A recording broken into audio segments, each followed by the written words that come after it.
Hello guys, welcome to my channel civil engineering tutorials. आज हम जो है हमारा स्टील स्ट्रक्चर डिज़ाइन का पहला लेक्चर शुरू कर रहे हैं, जो है इंट्रोडक्शन पे कि स्टील स्ट्रक्चर होती क्या है।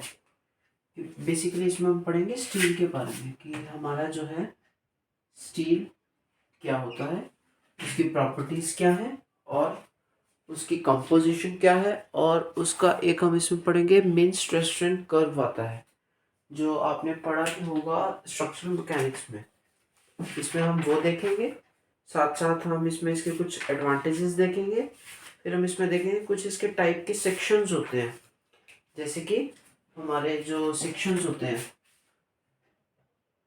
सी section, L section, T sections, I sections. आपने इन सबको कॉमन अपनी लाइफ में देखा होगा इन सेक्शंस को, बस आपको इनकी टेक्निकल नेम्स नहीं पता। जैसे अगर मैं आपको कहूँ कि जो गर्डर होते हैं हमारे, गर्डर आपने देखे होंगे कि वो कैसे ऐसे होते हैं।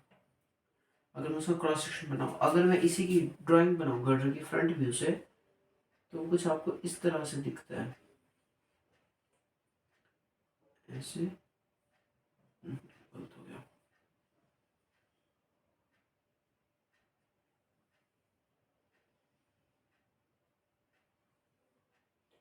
कुछ इस तरह से यहाँ पर आपको एक एंगल लगा हुआ दिखता होगा।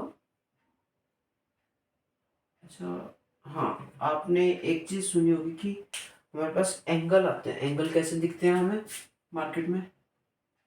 कुछ इस तरह से ना, ये होते हैं हमारे एल सेक्शंस। ये मैं भी बताऊंगा आगे कि क्या होते हैं। आपने प्लेट कटर ऐसे देखा होगा, या फिर आपने इसको ऐसे देखा होगा, ऐसे करके। थोड़ा सी ड्राइंग टेढ़ी बनी है इसकी। ये आपने ऐसे देखा होगा, ऐसे ही है, ऐसे। अब आपको आई शेप का दिख रहा था, कौन सा सेक्शन हुआ हमारा? आई सेक्शंस। ऐसे हमारे पास बहुत सारे अलग अलग तरह के सेक्शंस हैं, हम इसमें वो पढ़ेंगे।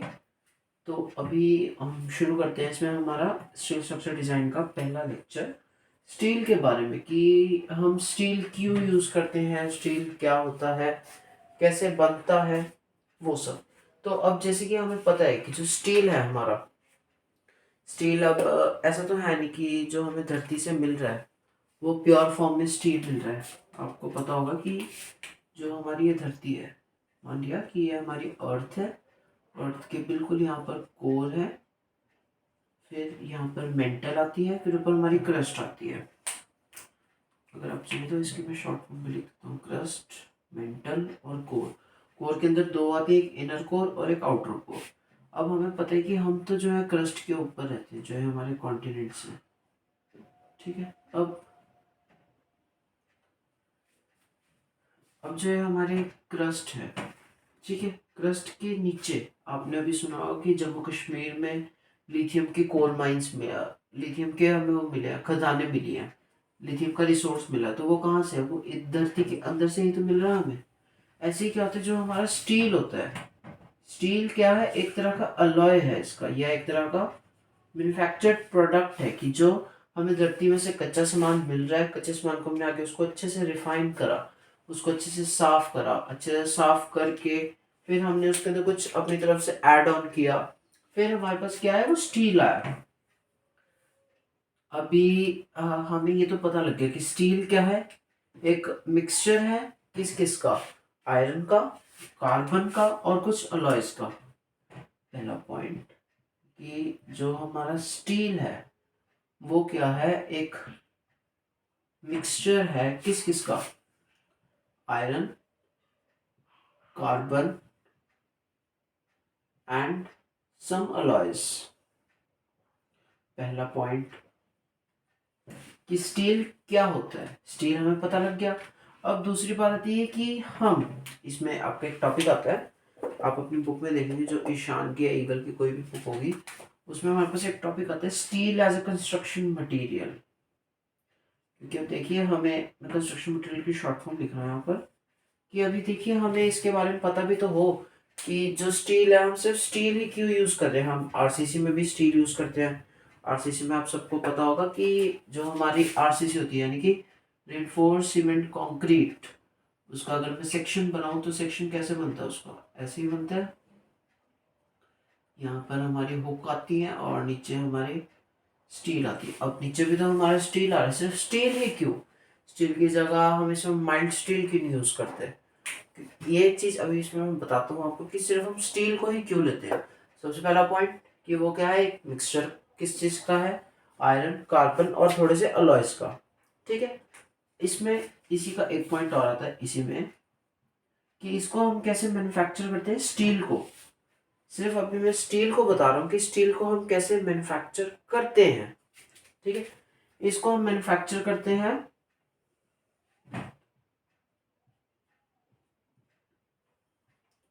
बाय ओपन अर्थ प्रोसेस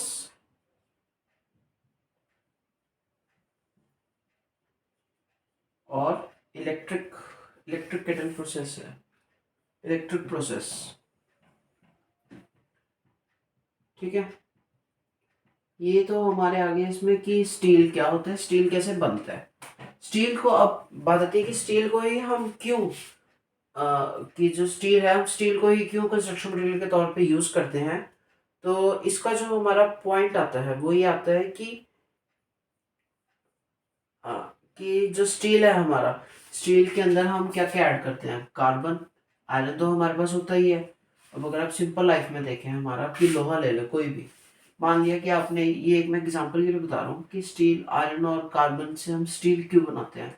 कि अब आपको पता है कि मान लिया कि आपने कोई भी एक पत्थर ले लिया, पत्थर के बीच में होल है, आपने बीच में कोई भी एक लोहा डाल दिया, लोहे को आपने मेल्ट करा अपने आप से, हीट दी बाहर से, तो आपको पता है वो क्या होगा, वो बहुत जल्दी पिघल जाएगा, बहुत जल्दी क्या होगा, लिक्विड स्टेट में आ जाएगा। यहाँ पर ये डार्क कलर का दिख रहा है, तो आप ये देखेंगे कि ये जो है बहुत जल्दी ही लिक्विड स्टेट में आ रहा है। तो लिक्विड स्टेट में आने के कारण क्या हो रहा है, ये हमारे लिए नुकसान दे रहा है, लिक्विड स्टेट में है इसीलिए। तो अभी हम क्या करते हैं, हम इसके अंदर डालते हैं कार्बन। कार्बन से क्या होता है कि जो कार्बन है, कार्बन इसको क्या करता है, थोड़ी सी स्ट्रेंथ प्रोवाइड करता है। स्ट्रेंथ कैसे, जस्ट अ मिनट। कार्बन क्या है, इसको थोड़ी सी स्ट्रेंथ प्रोवाइड करता है। जैसे कि कार्बन से इसको स्ट्रेंथ मिलती है, अगर कार्बन जो है, सॉरी, कि जो हमारा कार्बन है, स्टील का सॉफ्टनिंग पॉइंट ज्यादा है, पर जब कार्बन इसमें ऐड होगा तो एक रिएक्शन होती है जिसको हम बोलते हैं आयरन कार्बाइड। हाँ, आयरन कार्बाइड। आयरन कार्बाइड नाम की एक लास्ट में सब्सटेंस बनता है, इसके अंदर जो हम कार्बन ऐड कर देंगे, इस प्रोसेस को हम बोलते हैं सीमेंटाइट। ठीक है, आयरन और कार्बन से पता लग गया कि हम आयरन और कार्बन को क्यों मिक्स करते हैं आपस में। आयरन का सॉफ्टनिंग पॉइंट कम करने के लिए और उसको स्ट्रेंथ देने के लिए हम क्या करते हैं, इसके अंदर कार्बन और आयरन को ऐड करते हैं। हमारा एक पॉइंट ये बन गया, क्या बन गया इसमें, कि जो हमारा आयरन है, iron has high melting point, ये मैं शॉर्ट में लिख रहा हूँ, एमपी का मतलब है melting point, and carbon is added to add strength and decreasing melting point. ठीक है, इसमें क्या होता है, अब हमारे पास एक रिएक्शन फॉर्म होती है, इसमें जो है आर एक्स एन है, इसका मतलब है रिएक्शन। रिएक्शन फॉर्म होगी हमारी आर आयरन कार्बाइड की, और इसको हम टेक्निकल नाम में बोलते हैं सीमेंटाइट। ठीक है, ये हमारी एक रिएक्शन फॉर्म होगी इसमें। आई होप कि अभी तक आपको ये 3-4 पॉइंट्स हैं जो ये समझ आए होंगे कि स्टील में हम, स्टील की मैन्युफैक्चरिंग होगी, स्टील को कंस्ट्रक्शन मटेरियल के तौर पे, वो मैं भी आपको नहीं बता रहा हूँ क्योंकि अभी पहले हमें इसका पता हो कि स्टील के अंदर आयरन कार्बन क्यों यूज होता है। ठीक है, फिर हमारे पास आते हैं कि जो इसके अंदर कार्बन होता है, कार्बन हमारा 1.5% होता है, उसके अंदर लिमिट होती है कुछ हमारी, किस किस चीज की, इसके अंदर एलिमेंट्स की, इसके कंपाउंड्स की, या इसके हम कहें तो, एक मिनट बस,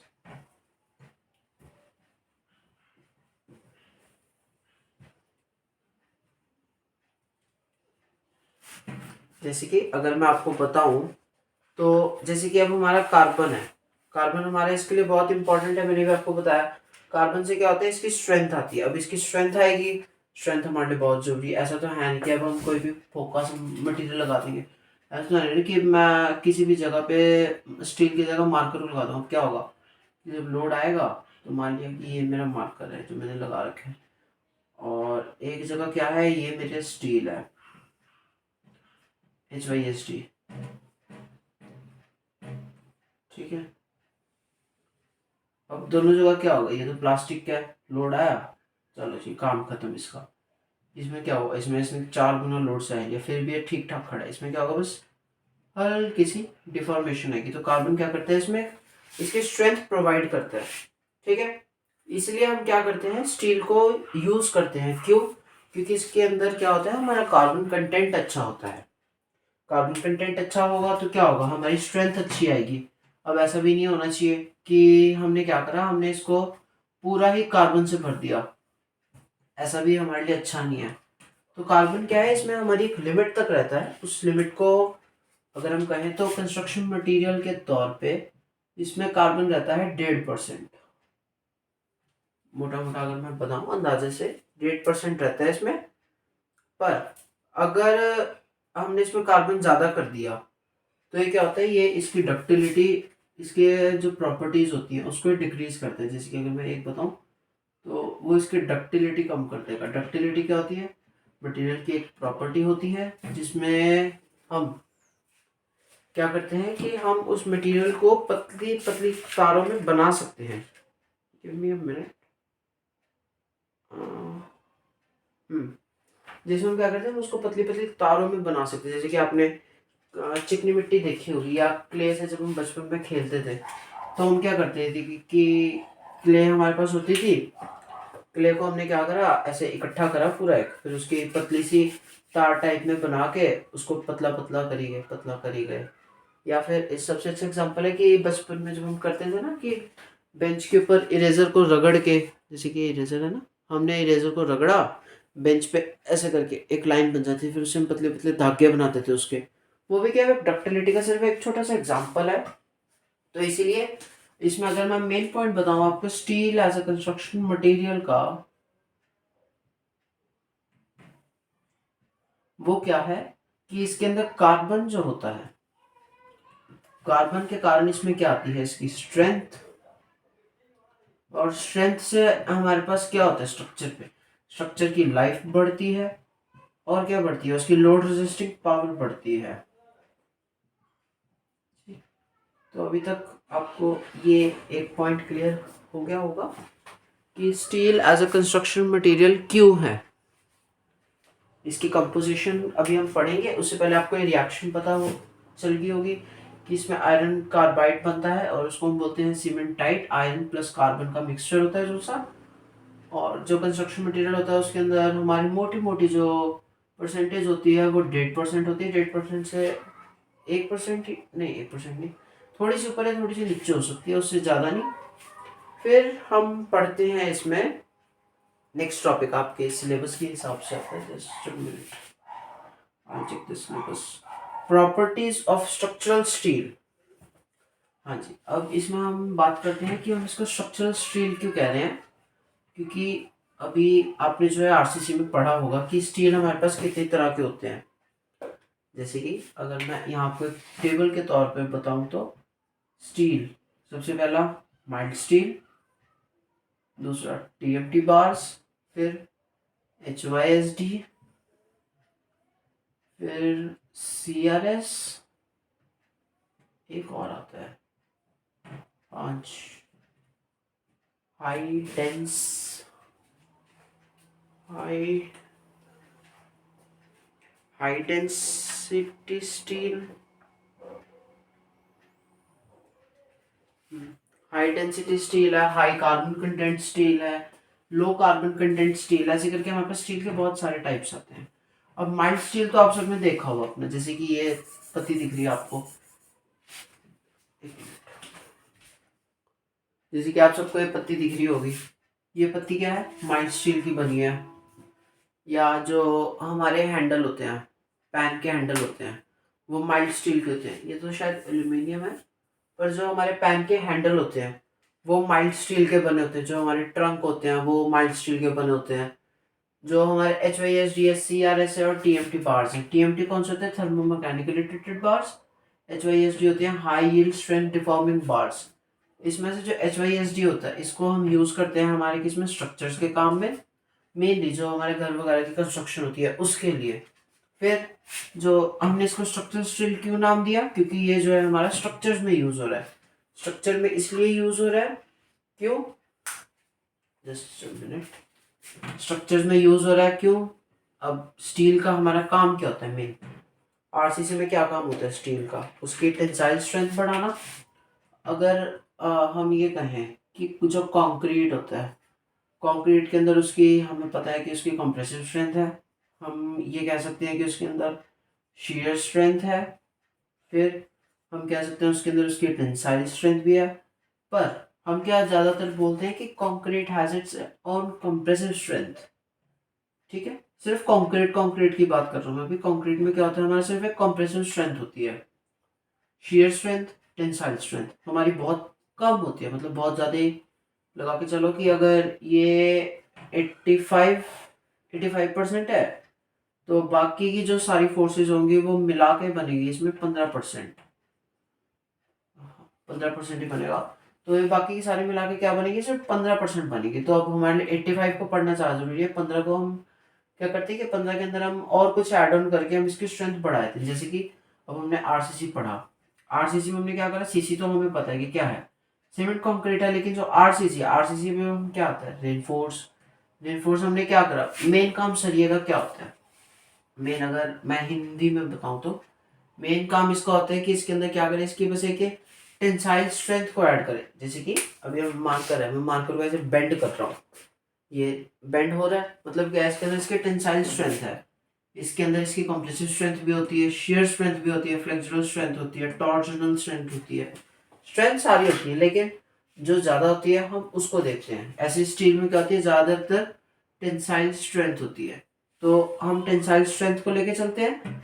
स्टील स्ट्रक्चर में हमारा टेंसाइल स्ट्रेंथ का क्या काम आता है, मान लिया कि ये हमारी कोई एक दीवार है, ठीक है, तो जो है हमारी दीवार है, दीवार पे लोड आएगा, दीवार पे नहीं सॉरी स्लैब है, ये हमारी स्लैब का क्रॉस सेक्शन है या एक कॉलम है। मान लीजिए कि हमारा कॉलम पे लोड आएगा, अब कॉलम कैसे बिहेव करेगा, ऐसे ऐसे करके बेंड होगा ना,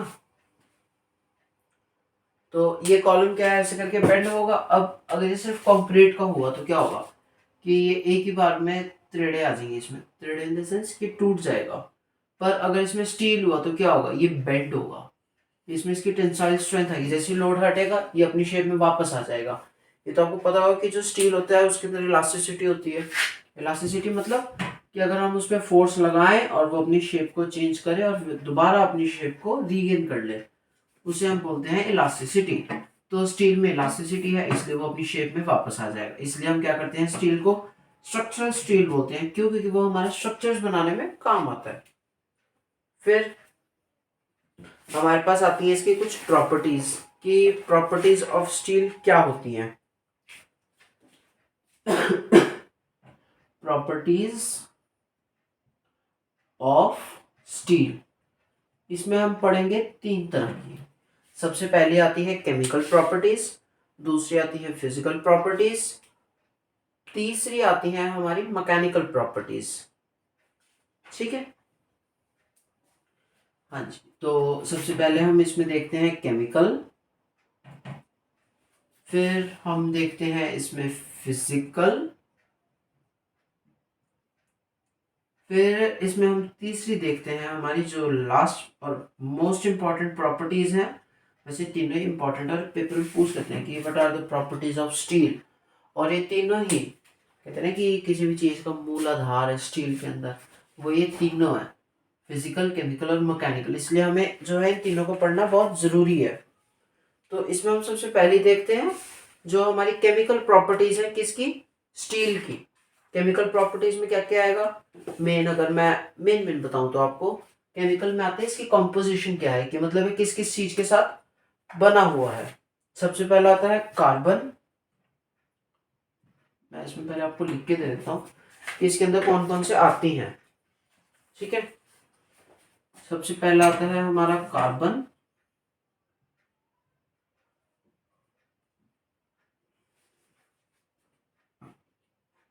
दोबारा इसमें आता है सल्फर, फिर आता है इसमें फास्फोरस,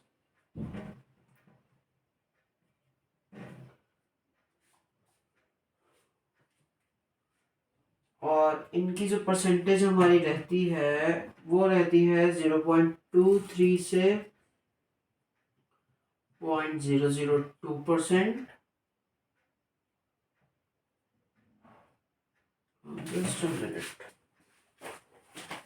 इसमें डाउट लग परसेंटेज में ना अपने। सो यू सी कि मैंने जो है इसमें 2% लिखी हैं। कौन कौन सी?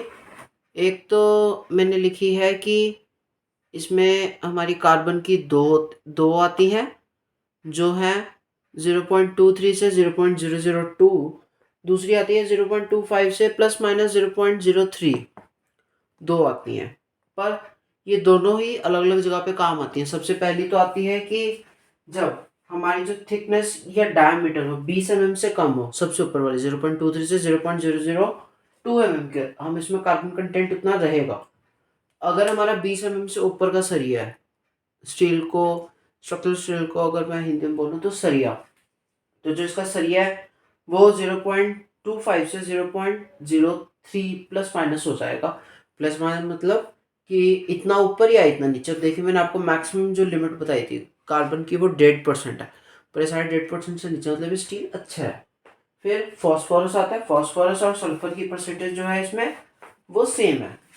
फिर हम देखते हैं इसमें इसकी फिजिकल प्रॉपर्टीज। फिजिकल प्रॉपर्टीज कैसे? कि जैसे कि इसका यूनिट वेट क्या होगा। यूनिट वेट मतलब कि इसका खुद का वजन कितना होता है स्टील का। वैसे तो है ना कि स्टील हल्का है, हम इसको चक लेंगे ऐसे ही, उसका कुछ ना कुछ वेट आता है। यूनिट वेट इसका होता है 7850 किलोग्राम पर मीटर क्यूब, सॉरी न्यूटन पर मीटर क्यूब। फिर हमारे पास आता है इसका कोफिशिएंट ऑफ थर्मल एक्सपेंशन, जिसको हम डिनोट करते हैं अल्फा से। अल्फा से हम डिनोट करते हैं कोफिशिएंट ऑफ थर्मल एक्सपेंशन। इसकी वैल्यू आती है हमारी 12 इंटू 10⁻⁻16 पर degree Celsius. Third, Young's modulus of elasticity. अच्छा, यंग मॉडुलस ऑफ इलास्टिसिटी हमारा किस में आता है? कोई यंग मॉडुलस ऑफ इलास्टिसिटी जो हमारी आती है वो आती है हुक्स लॉ में, जो हमें बताता है कि क्या stress is directly proportional to strain. ये हुक्स लॉ है। होपिंग दैट कि आपको हुक्स लॉ याद होगा। इसकी वैल्यू हमारी आती है 2.04 से 2.18 तक, और जिसकी लास्ट में वैल्यू वेरी करती है वो करती है 10⁵ न्यूटन पर mm square. Fourth, modulus of rigidity. Modulus of rigidity modulus of rigidity की वैल्यू लाई करती है हमारी 0.84 से 0.98 इंटू में 10⁵ न्यूटन पर mm स्क्वायर। तो ये हमारी इसकी कुछ स्टैंडर्ड वैल्यूज हैं कि जैसे कि इसका यूनिट वेट क्या होता है, इसकी कोफिशिएंट ऑफ थर्मल एक्सपेंशन कितना है, इसकी वैल्यूज कितनी है, मॉडुलस ऑफ इलास्टिसिटी की, मॉडुलस ऑफ रिजिडिटी की। ये हमारी क्या है एज पर IS 800 2007 है। इसमें जो मैंने आपको पहली वीडियो में बताया था, जो इसकी इंट्रोडक्शन वीडियो थी, कि इसमें जो आपका स्टील कोड यूज होगा वो कौन सा होगा, IS 800 2007। फिर हमारी आती है इसमें इसकी मैकेनिकल प्रॉपर्टीज, जैसे कि इसकी इलास्टिसिटी क्या होगी, इसकी डेंसिटी क्या होगी, वो सब। Wait, I will erase this.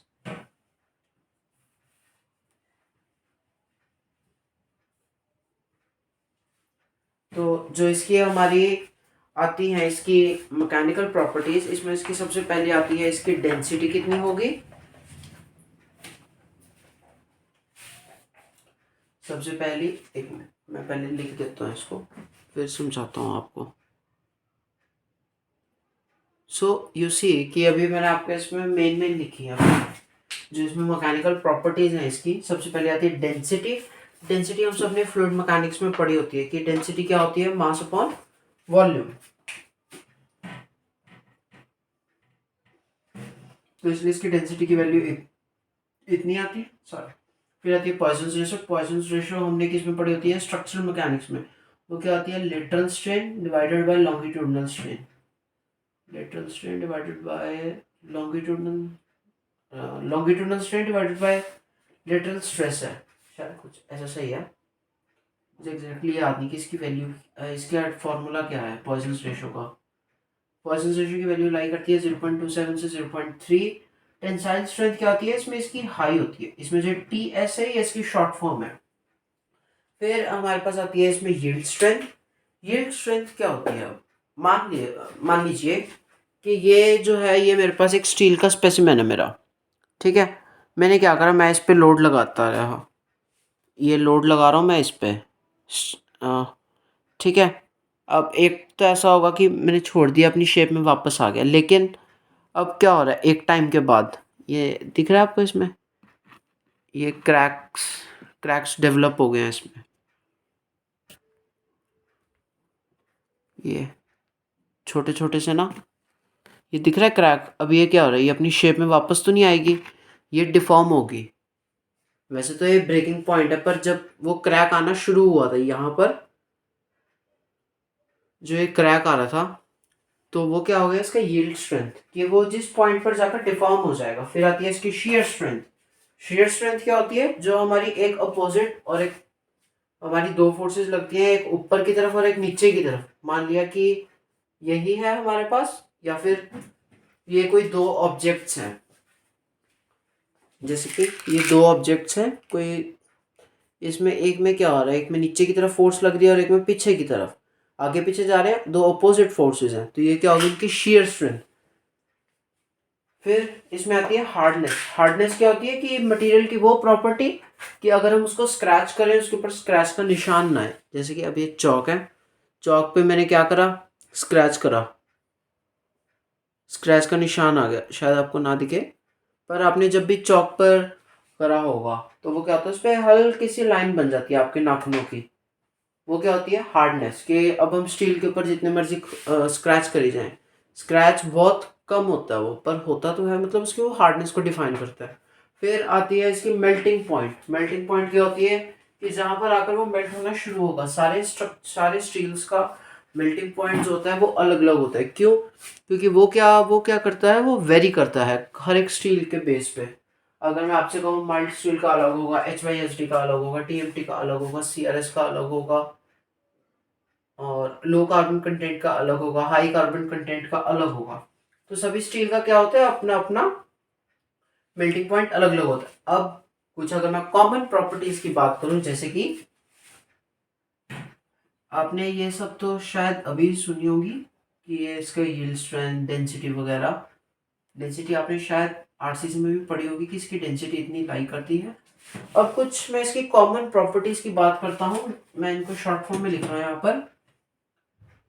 Elasticity, plasticity, ductility, malleability, brittleness,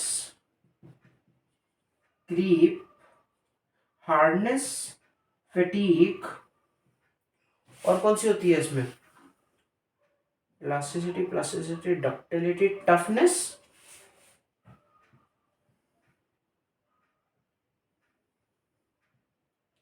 और कौन सी आती है इसमें, टफनेस आती है, इलास्टिसिटी आती है, डक्टिलिटी आती है, क्रीप, फटीक, मेलेबिलिटी हो गई, और आती है इसमें इलास्टिक टफनेस। अब मैं इसको डिफाइन करता हूँ एक बार। इलास्टिसिटी हम सबको पता है कि क्या होती है, कि अगर हम उस पर फोर्स लगाएं और वो क्या करे, अपनी शेप को रीगेन कर ले, ठीक है, वो होती है इसकी इलास्टिसिटी। अब आप सबने स्टील को देखा होगा कि स्टील क्या होता है कि इलास्टिक मटेरियल है, उसको जितना हम एक टाइम तक खींचेंगे खींचेंगे खींचेंगे, वो करते छोड़ते तो अपनी शेप में वापस आएगा। सबसे अच्छा एग्जाम्पल होता है इसका रबड़। जो हमारी एक रबर होती है, सिर में बांधने वाली रबड़ होती है, उसको हम खींचेंगे वो अपनी शेप में वापस आ जाएगी, लेकिन जब हम उस पर और ज़्यादा फोर्स लगाएंगे उसकी हद से ज़्यादा, तो वो क्या होती है, वो ऐसे करके टूट जाती है बीच में से। तो मतलब हमने क्या कर दिया, हमने उसकी प्लास्टिसिटी एक्सीड कर इलास्टिक लिमिट को एक्सीड कर दिया। प्लास्टिसिटी क्या होती है कि हमने उस पर फोर्स लगाई और वो अपनी शेप में वापस नहीं। सबसे अभी मैंने आपको एग्जांपल दिखाया रबर का, तो ये क्या हो गया, प्लास्टिक मटेरियल हो गया। फिर डक्टिलिटी और मेलेबिलिटी, इसमें क्या होता है, हम कहीं बहुत बार कंफ्यूज होते हैं कि जो मेलेबिलिटी होती है उसमें हम क्या करें, उसको मेलेबिलिटी को हम शीट्स में कर सकें, और डक्टाइल क्या होता है जिसको हम पतले पतले तारों में कर सकें। फिर ब्रिटलनेस, ब्रिटलनेस क्या होता है कि जिसपे हमने एक बार में फोर्स लगाई और वो टूट जाए। ठीक है, इसका सबसे एग्जांपल होता है मैन होल का ढक्कन। तो वो हमारा किसका होता है, कास्ट आयरन का ही बना होता है, कंक्रीट का भी। अगर हम उस पर क्या करते हैं, एक बार में फोर्स लगाए तो वो टूट जाएगा तभी। या फिर और कॉमन एग्जांपल क्या होता है, शीशा। शीशे को आपने देखा होगा, हल्का से भी उस पर कुछ मार दो तो वो क्या होगा, वो टूट जाएगा। फिर हार्डनेस मैंने आपको बता दिया। क्रीप क्या होता है, जब कंटिन्यूसली लोड लगता रहता है। तो कंटिन्यूसली लोड लगने के कारण क्या होता है, उस पर डिफॉर्मेशन आनी शुरू हो जाती है। स्टील में क्या होती है, वो चीज कम होती है। टफनेस, टफनेस क्या होती है कि वो कितना टफ है। टफ इन द सेंस कि वो अपने अंदर कितनी एनर्जी स्टोर कर सकता है। अब जैसे कि मैं आपको बताऊं, हमारी जो ह्यूमन बॉडी है, मान लिया कि ये हमारी ह्यूमन बॉडी है और ये बाहर सूरज चमक रहा है, सूरज दादा चमक रहे हैं हमारे। अब क्या होगा कि जो ये सूरज दादा है, सूरज दादा से हीट हमारे पास आएगी। अब कुछ हीट तो क्या होती है कि हमारी बॉडी से अपने आप रिफ्लेक्ट बैक होती है, कुछ हीट होती है हमारी बॉडी में एब्जॉर्ब हो जाती है। वो अब क्या करती है, हमारी बॉडी अपने आप में हीट एब्जॉर्ब करती रहती है। आपने देखा होगा कि कई बार क्या होता है कि हमें अपने आप को गर्मी लगती है बहुत। इसका मतलब क्या है, वो बॉडी के अंदर जो हीट स्टोर हो रखी है, थोड़ी सी, एक बिल्कुल हल्की सी हीट स्टोर होती है। तो वो क्या होती है, वो टफनेस होती है कि वो अपने अंदर कितनी हीट स्टोर कर सकते हैं। इलास्टिक टफनेस होती है कि वो इलास्टिक लिमिट के अंदर रहते ही कितनी टफनेस को मतलब कितनी टफनेस दिखा सकता है, उस चीज को हम बोलते हैं इलास्टिक टफनेस। एंड यहाँ तक थी हमारी properties of steel. I hope कि जो ये अभी तक मैंने आपको 3 टॉपिक्स बताए हैं, कौन कौन से। सबसे पहला तो आता है हमारा स्टील, सॉरी, सबसे पहले मैंने आपको बताया कि स्टील कहाँ से आता है, ओरिजिन। दूसरा उसके कंपोनेंट्स, जिसमें मैंने आपको बताया था कि वो आयरन कार्बाइड की रिएक्शन बनती है, सीमेंटाइट कंपोनेंट। फिर इसकी डेफिनेशन, डेफिनेशन मैंने इसमें सबसे पहले बताई थी आपको, डेफिनेशन।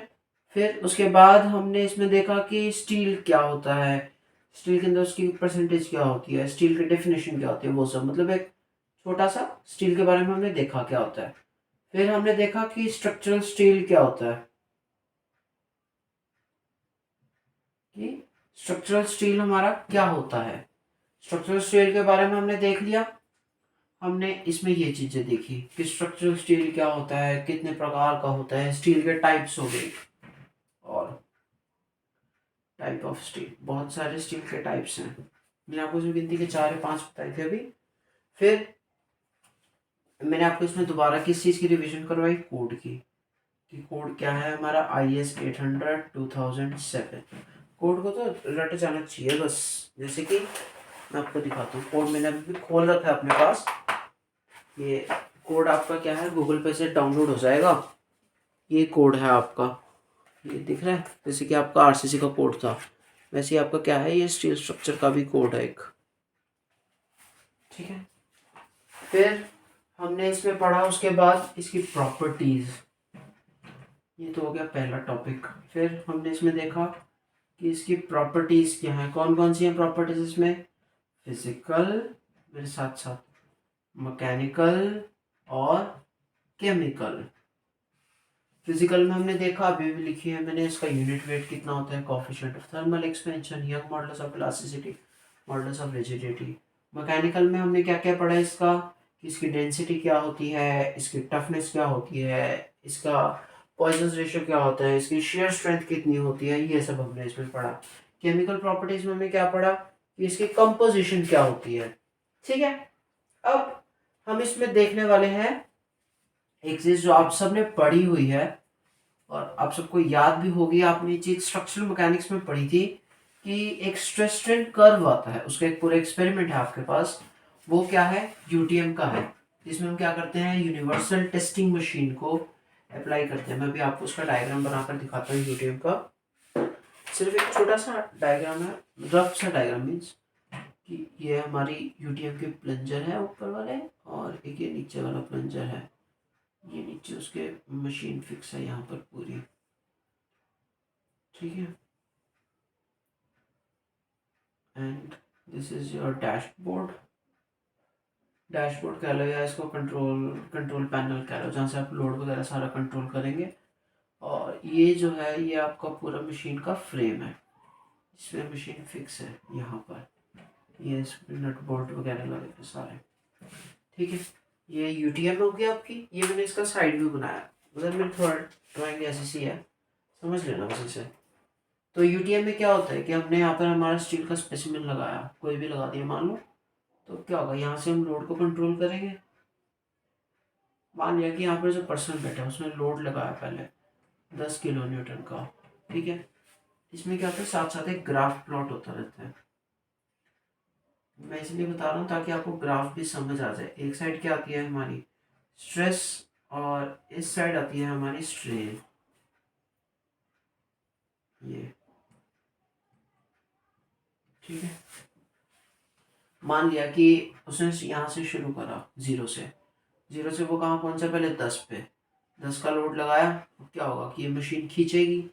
मशीन खींचने के कारण क्या होगा, ये जो मैं डॉटेड से बना रहा हूँ, ये प्लंजर ऊपर जाएगा, जो फिक्स नहीं होगा ऊपर जाएगा। तो क्या होगा, स्टील ऐसे करके खींचेगा, तो स्टील में क्या होगी, एक डिफॉर्मेशन आएगी। मान लिया कि 10 किलोमीटर तक ये आए यहाँ तक। फिर इसने क्या करा कि 10 के बाद इसने 20 या फिर 30 लगाई सीधा।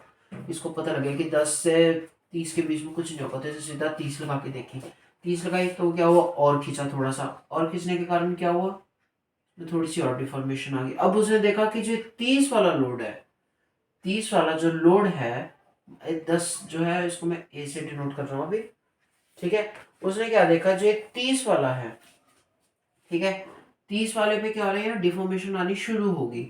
तो इसने क्या करा, कह रहे चल कोई दिक्कत नहीं, बढ़ाते चलो आगे, हमारा क्या जा रहा है। तो हमने क्या करा कि यहाँ पर आकर हमने इसको बी नाम दे दिया। फिर हमने इसमें लोड और बढ़ाया थोड़ा सा। अब उसने क्या देखा कि उसके अंदर डिफॉर्मेशन होनी शुरू हो गई, लेकिन उसमें स्ट्रेन कम हो गया। स्ट्रेन इन द सेंस, मान लीजिए उसने यहाँ आकर 40 का नहीं 50 का लगाया, 50 किलो न्यूटन का लोड, 50 का लोड लगाया। अब उसने देखा कि भाई कोई फर्क नहीं पड़ रहा है इस पे, तो है ना, कोई फर्क तो पड़ेगा नहीं, कि खिच्ची जो अब क्या, अब उसमें स्ट्रेन कम हो गया। पर उसने कहा कि चल कोई दिक्कत नहीं, मैं अब भी हार नहीं मानता। उसने यहाँ पर 2 पॉइंट दे दिए, सी और डी। इसमें से एक मान लिया कि उसने 40 पे भी देख लिया कि एक्सपेरिमेंट करके, ठीक है। उसने क्या करा, चल कोई दिक्कत नहीं, मैं लोड और बढ़ाता हूँ, क्या करा जाएगा, टूट जाएगा ये, और तो कुछ नहीं होगा। उसने क्या करा, 70 पे लोड लगाया सीधा। 70 से उसने क्या देखा कि यहाँ स्ट्रेंथ तो आया, लेकिन ग्राफ कैसे बन गया, ऐसे बन गया। क्यों, 70 से बीच में यहाँ पर आया एक पॉइंट, और एक पॉइंट यहाँ आया। 70 से हमने मान लिया इसको ई, ठीक है। फिर इसने लास्ट में क्या लगाया, पूरा 100 किलो न्यूटन का लोड, मतलब 10⁻³ किलो न्यूटन, और 10⁻⁶ न्यूटन का लोड लगाया इसने सीधा। यहाँ पर क्या आ गई, इसमें परमानेंट डिफॉर्मेशन आ गई, या टूट गया यहाँ से, ठीक है। तो यहाँ से हमारा क्या हुआ, एक ग्राफ प्लॉट है। ये जैसे मैंने एग्जांपल दिया आपको, इसमें ऐसा नहीं है कि इस प्रॉपर यही वैल्यूज हैं, लेकिन हाँ इसका जो ग्राफ बनता है वो ऐसे ही बनता है, ABCDEF, ठीक है। और मैंने इसमें एक चीज गलत लिखी थी कि यहाँ पर स्ट्रेन आएगा और यहाँ स्ट्रेस आएगा, ठीक है। इसमें जो ए पॉइंट है इसका लिमिट ऑफ प्रोपोर्शनैलिटी, है। बी आती है इसमें यील्ड स्ट्रेंथ मैंने भी आपको बताया, जहां से इसकी डिफॉर्मेशन आनी शुरू होगी। सी, बी और सी सेम है, इसमें अपर यील्ड आ जाएगी, अपर यील्ड स्ट्रेंथ। डी पे आ जाएगी इसकी लोअर यील्ड स्ट्रेंथ, है ना, हाँ। और या इसको लगा लें यहाँ पर, इसकी प्लास्टिक लिमिट आ जाएगी, ठीक है। इसमें लगा लो यहाँ पर इलास्टिक लिमिट, आपके लिए इसको समझना आसान हो जाएगा, ठीक है। फिर ई पर क्या आएगी इसमें, सोचो क्या आएगा इसमें। ई पे हमने क्या करा कि चल कोई दिक्कत नहीं यार, बढ़ा दे इसको, और कितना जाएगा, ultimate stress, ultimate stress. F पर क्या आएगा, एफ पर क्या है, पूरा का टूट ही गया बस, ब्रेकिंग स्ट्रेस। ठीक, और यहाँ पर आकर आपका बनता है stress strain curve for mild steel. ये किस चीज का है आपका, stress strain curve for mild steel. ठीक है, ये चीज यहाँ आकर हमारी इसमें होती है। होपिंग कि आपको ये समझ आ गई कि जो इसका स्ट्रेस स्ट्रेन कर्व है वो कैसे बनता है, और ये चीज इम्पोर्टेंट है काफी। सो गाइस अभी के लिए इतना ही। अभी तक हमने इसमें क्या करा, हमने इसके 4 टॉपिक्स पढ़ लिए, स्टील के बारे में सब पढ़ लिया, फिर हमने उसकी प्रॉपर्टीज पढ़ ली, प्रॉपर्टीज के बाद हमने उसका टेस्ट पढ़ लिया कि उसका टेस्ट क्या था। अभी इसमें हमारे पास एक चीज रह रही है, एडवांटेज एंड डिसएडवांटेज। वो अभी क्योंकि वीडियो बहुत लंबी हो जाएगी, इसलिए मैं क्या कर रहा हूँ, इसको अभी 3 चीज़ों को एक पार्ट में और 2 चीज़ों को एक पार्ट में बताऊंगा। ये पार्ट 1 है आपका, इसके बाद ही आपको एक पार्ट और मिलेगा, इसका पार्ट 2 इसी वीडियो के जस्ट बाद। और उसमें हम क्या क्या कवर करेंगे, एडवांटेज डिसएडवांटेज, और उसमें हम कवर करेंगे टाइप ऑफ सेक्शंस, और साथ में मैं उसको आपको बताने की कोशिश करूंगा कि टाइप ऑफ कनेक्शंस भी, अगर वो वीडियो ज़्यादा लंबी ना बनी तो उसमें आपको टाइप ऑफ कनेक्शंस भी बताने की कोशिश करूंगा कि हमारे कनेक्शंस कितनी तरह के होते हैं। सो थैंक यू ऑल, और अगर आपको ये वीडियो पसंद आई है तो please like share and subscribe.